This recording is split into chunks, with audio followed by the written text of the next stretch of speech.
যারা বলছে, যে বলছে, যতটুকু বলছে, আমি এটা সমালোচনা করে বলছি না, আসলেই এটা আলোচনা। কোনটা? সেটা হচ্ছে আপনি এক ক্লাসে 1000টা ভোকাবুলারি মুখস্থ করবেন, এটা অসম্ভব ব্যাপার। এটা কোনোভাবেই সম্ভব না। এটা জাস্ট একটা প্ররোচিত করা, একটি মানে আকর্ষণ জাগানো যে আমি আপনাকে একটা ক্লাসেই 300 ভোকাবুলারি এবং 100 ভোকাবুলারি অথবা 1000 ভোকাবুলারি শেষ করে দেব, মুখস্থ ছাড়াই সম্ভব।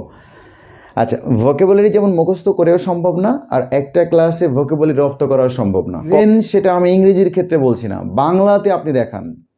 আপনি বাংলা এমন একটি ক্লাস নেবেন যে ক্লাসের কারণে আমি 100 বা 200 বা 500 আমি হচ্ছে ওয়ার্ডস রপ্ত করতে পারবো। আপনি বাংলায় গ্যারান্টি যে আপনার ক্লাসটা করলে আমি হচ্ছে বাংলায় 1000 ওয়ার্ড আমি রপ্ত করতে পারবো। আরে ভাই, আমি নদীর সমর্থক শব্দ ভুল করি, আমি সূর্যের সমর্থক শব্দ ভুল করি, আমি পৃথিবীর সমর্থক শব্দ পরীক্ষা আসলে গুলিয়ে ফেলি। আপনি সে জায়গায় কীভাবে 1000 ভোকাবুলারি একটা ক্লাসেই করে, এটা অসম্ভব ব্যাপার। ভোকাব যদি এনরেস করতে হয় অবশ্যই এটা সময় সাপেক্ষ, এটা আপনাকে সময় নিতে হবে। অস্থির হওয়ার কোনো কারণ নাই।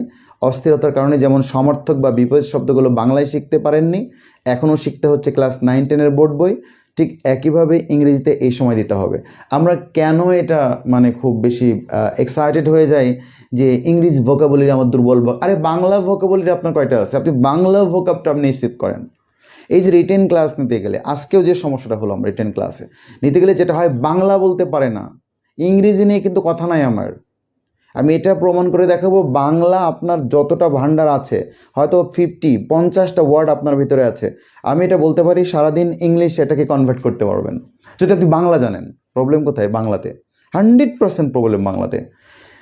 আমি যদি বাংলা টু বাংলা তর্জমা বুঝি, অর্থাৎ একজন সিলেটি যে ল্যাঙ্গুয়েজ এক্সপার্ট, অথবা ধরেন চট্টগ্রামের ল্যাঙ্গুয়েজ এক্সপার্ট, অথবা নোয়াখালী ভাষায় সে ফ্লুয়েন্সি কথা বলতে পারে।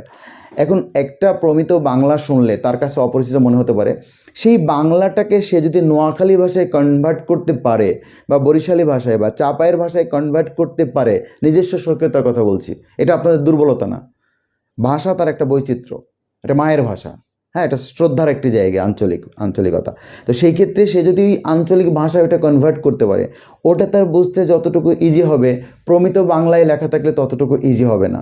তাহলে কোনো ভোকাব বা কোনো ট্রান্সলেশন, কোনো রিট্রান্সলেশন শেখার অন্যতম একটি মাধ্যম হচ্ছে আপনি যে ভাষায় বুঝেন সেই ভাষায় ওই শব্দটাকে আপনি কনভার্ট করতে পারছেন কিনা, ট্রান্সফর্ম করতে পারছেন কিনা, ওই ভাষায় আপনি ডিজাইন করতে পারছেন কিনা, আপনি এটা একটা মানে ওই ভাষায় শেপটা আপনি আনতে পারছেন কিনা।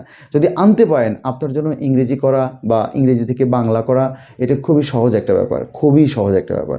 এই জন্য যে ওয়ার্ডগুলো পরীক্ষায় আসে, বিগত সালে এসেছে, অর্থাৎ আপনি বিসিএসের প্রশ্নগুলো দেখেন, এই ভোকাবুলারির ক্ষেত্রে বিসিএসের সব প্রশ্ন দেখা উচিত, A to Z, জবে শুরু হয়েছে, জবে শেষ হয়েছে, যতগুলো পরীক্ষা হয়েছে বিসিএসের সবগুলো প্রশ্ন দেখা দরকার।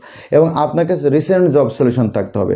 রিসেন্ট জব সলিউশন অর্থাৎ বিগত 6 মাসের যত পরীক্ষা আসছে, বিশেষ করে আপনি পরীক্ষার সাথে, পাবলিক পরীক্ষার সাথে বিশ্ববিদ্যালয়ের একটা পরীক্ষা যোগ করতে পারেন, সেটা হচ্ছে ঢাকা বিশ্ববিদ্যালয়ের প্রশ্নগুলো, বিগত সালের প্রশ্নপত্রগুলো রয়েছে, সেখান থেকে আপনি ভোকাবগুলো কালেক্ট করতে পারেন।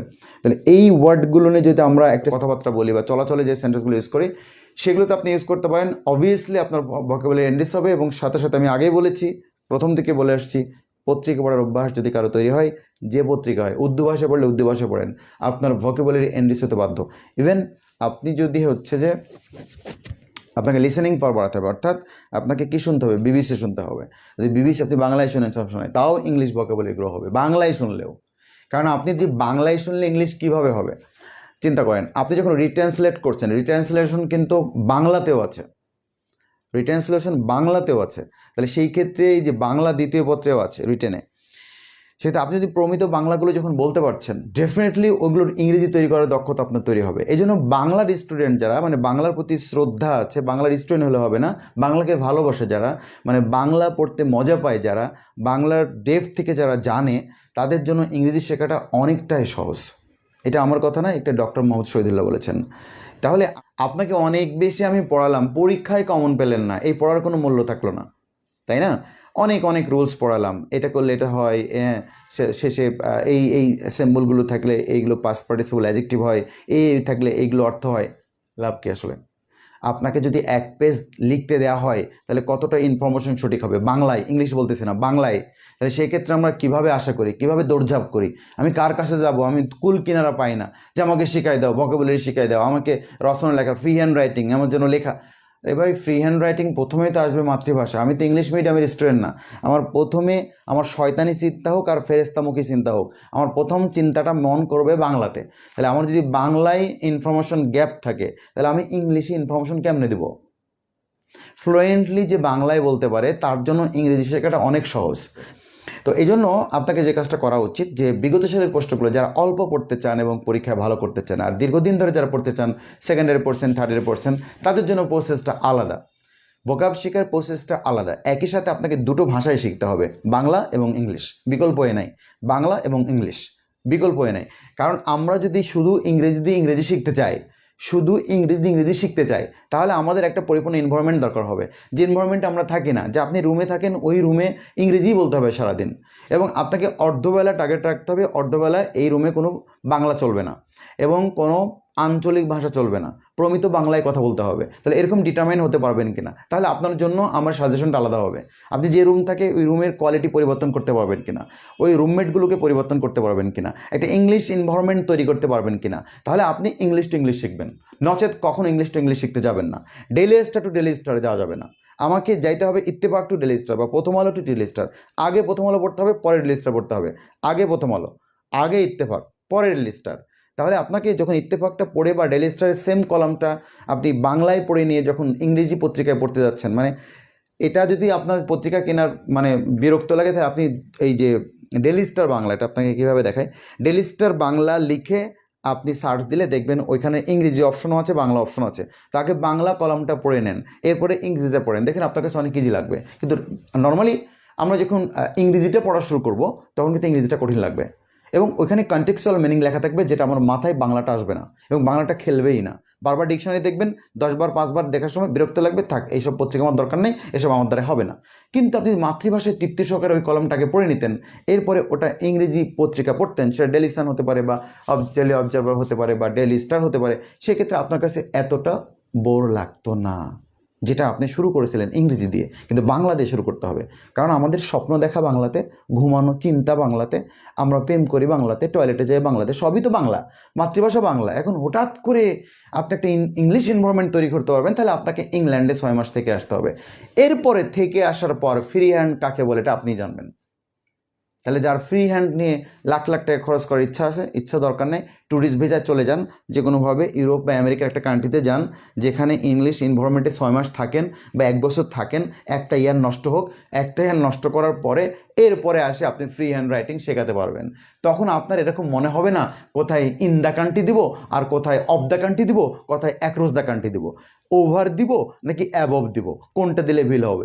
এটা ইংরেজরা টেনশন করাইছি আমরা আপনাদেরকে, এই জন্য কিন্তু আমরা দায়ী থাকবো আমার মনে হয়। মানে এটার যে কি বিপদমুখী অবস্থা তৈরি করেছে, যে ইংলিশ টু বাংলা বা বাংলা টু ইংলিশ বা প্রেপোজিশনের ব্যবহার বা সেন্টেন্স মেকিংয়ের ক্ষেত্রে এটা করাই যাবে না, এটা না। আমি তো এখন অনেক ফ্লেক্সিবল হয়ে গেছি। আজকে পড়ানোর সময় আমি বলে দিচ্ছি অফলাইনে যে ভাই তোমার যা ইচ্ছা তুমি তাই করো, ভুল হবে না। আমি বলতেছি ভুল হবে না। ভুল হবে কোনটা? আপনি সাবজেক্ট ভার্ব এগ্রিমেন্টটাই বোঝেন নাই, অর্থাৎ একটা সিম্পল সেন্টেন্স আপনি তৈরি করতে পারেন নাই। টিচারের প্রথম চোখ যাবে এই ছেলেটা সেন্টেন্স মেক করতে পারছে কিনা, এরপরে অ্যাক্রস বসাইছে নাকি অল দ্য কান্ট্রি বসাইছে নাকি ইন দ্য কান্ট্রি বসাইছে নাকি অফ দ্য ওয়ার্ল্ড বসাইছে, ঘোড়ার ডিম যা বসায় বসুক, ও তো আগেই মার্ক পেয়ে গেছে। কারণ সে তো রিলেটিভ প্রোনাউনের ব্যবহার জানে, রিলেটিভ প্রোনাউন তার আগের অ্যান্টিসিডেন্ট অনুযায়ী পরের ভার্বকে বসিয়েছে, সে তো এটা বুঝে, সে অ্যাডভার্বগুলোর অর্ডার অনুযায়ী বসিয়েছে, সে তো হচ্ছে প্রোনাউনের যে সিকোয়েন্স 2 3 1 এটা সে বুঝে সে ভার্বের সাথে এগ্রিমেন্ট করেছে। তার মানে বেসিক স্ট্রাকচার তার ক্লিয়ার। বাকিগুলো যে ফ্রেজগুলো রয়েছে, হয় নাউন ফ্রেজ রয়েছে নাহলে ঘোড়ার ডিম অ্যাডভার্ব ফ্রেজ রয়েছে, ও যা লেখছে সবই কারেক্ট, কিন্তু ও আসল জায়গায় ভুল করছে। একটা সেন্টেন্সের মেইন পার্ট সে বুঝে নাই, মেইন অংশ সে মেক করতে পারে নাই, তো সে ভোকাব সেটা কী করবে? আপনি এটা 10টা 20টা শুনবেন, নিশ্চিত ভুলে যাবেন। এটা আমার ক্ষেত্রেও যা, আপনার ক্ষেত্রেও তাই, কোনো ভুলই নাই যে আপনি ভুলে যাবেন। সে আপনি অক্সফোর্ডের কথা যে আপনি ঢাকা ইউনিভার্সিটিতে পড়েন আর ন্যাশনাল ইউনিভার্সিটিতে পড়েন, আপনি ভুলে যেতে বাধ্য ভোকাবুলারি। ভাই বাংলাদেশের শিক্ষা পদ্ধতি এমন একটা বিষয়, কেউ যদি 2 মাস পড়া বাদ দেয় তার কাছে মনে হবে আমি কিচ্ছু জানি না, আমার সব কিছু ব্ল্যাঙ্ক, মাথা শূন্য শূন্য লাগছে, কোনো কিছু ডিফাইন করতে পারছি না, আমার দ্বারা কিচ্ছু হবে না। এর নাম বাংলাদেশের এডুকেশনাল সিস্টেম। যে আপনি 2 মাস পড়ালেখা থেকে বিরতি দিয়ে দেখেন আপনার অবস্থাটা কি হয়। বিশ্বাস না হয় 2 মাস এক্সপেরিমেন্ট চালান, না পড়ে দেখেন কি হয়। এটা একটা ধৈর্য যে এলিমেন্টটা আছে পড়ার সাথে, এটা অ্যাড করে পড়তে হবে। যদি আপনাকে প্রথম রাখতে হবে দেখি এবার কি হয়, এটা নিয়ে এই লাইনে আসার দরকার নেই। বর্তমান যে সিচুয়েশন, এই লাইনে আসারই দরকার নেই। যদি মনে করেন যে দেখি এবার কি হয়, কিছু একটা হয় কি না দেখি, আল্লাহ ভাগ্যে কি লিখেছে, যতক্ষণ আপনি আপনার ভাগ্যকে পরিবর্তন করার জন্য উঠে পড়ে না লাগবেন, ততদিন কখনোই আল্লাহ কেন মানে কেউই আপনাকে এই জায়গাতে সাহায্য করবে না, কখনোই করবে না। তাহলে এই ভোকাব চিন্তার জন্য সময় নষ্ট করে কোথায় যাব কি করব, ভোকাব আপনার ভিতরে আছে, আপনার এই রুহ থেকে বের করেন একটু। আর বের করতে হলে আপনাকে একটু উদার হতে হবে, আপনাকে একটু ছেড়ে দিতে হবে, আপনাকে পড়তে হবে, রিডিং পড়তে হবে, আপনাকে শুনতে হবে। না শুনলে না পড়লে কখনো হাত থেকে বের হবে না। শুনতে শুনতে একটা গান আমরা যখন বারবার শুনি, যখন কেউ থাকে না ওই গানটা এমনিই গাই, গানটা গাইতে চাইছিলাম না, বারবার শুনেছি, এটা মুখ থেকে বের হয়ে গেছে, কেনই জানি কখন যে কলিটা আমার মুখস্থ হলো এটা আমি বুঝতে পারি না। এর নাম ভোকাবুলারি। দেশের পরিচিতি যাই হোক, আপনি যেহেতু এই ফিল্ডে নেমেছেনই, আপনি শেষ দেখার জন্য উঠে পড়ে লাগতে হবে। একদম উঠে পড়ে লাগা মানে আপনাকে সবসময় মনে করতে হবে আমার আগামী মাসে পরীক্ষা, এটা মনে করতে হবে।